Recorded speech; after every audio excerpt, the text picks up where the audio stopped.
Bueno, es la película del último año de mi escuela, que se llama La Head, entonces como la película de diploma, y que hacemos en el tercer año.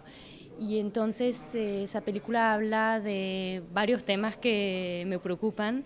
El primero es toda la relación del trabajo, cuál es la relación que tenemos con el trabajo, qué nos hace sentir y bueno. Y el otro gran tema de la película es las cuestiones identitarias de un joven.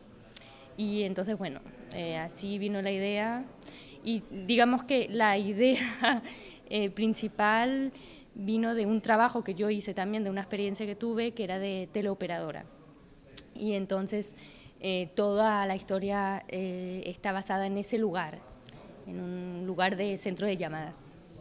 Sí, sí, sí, sí, me gustó mucho la experiencia, sobre todo de trabajar con un equipo que era bien grande, porque tuve la suerte de poder colaborar con personas de manera, es decir, no estaba pagado y todo el mundo tenía muchas ganas de trabajar en ese corto y tengo ganas de continuar y sí, me motivó mucho para el futuro.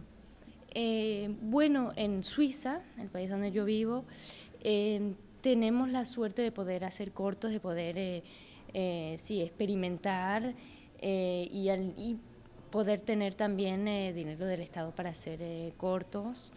Es una manera así de hablar de un tema en especial en muy poco tiempo. Eh, Pienso que en mi país tenemos la posibilidad de hacer cortos y, bueno, sí, siendo joven. Exactamente. Para la película es la primera, es su premier en el festival. Sí, la verdad que estuve muy contenta de verlo ya en una pantalla, de verlo en un festival. Encontré que, bueno, lo único, puedo decir una cosa, que no, que yo me esperaba que haya una charla después y, y no hubo, quizás porque, bueno, no sé, no se prestó así la ocasión.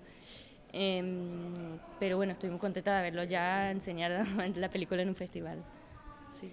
Sí, bueno, encuentro que hay muchas películas, hay un montón de series y yo encuentro que el nivel, al menos las películas que vi ayer, es muy bueno y la selección de las películas me gustó mucho. Y también al nivel de la organización, bueno, lo encuentro muy bien el hecho de haber podido estar alojada allí en el instituto, sí.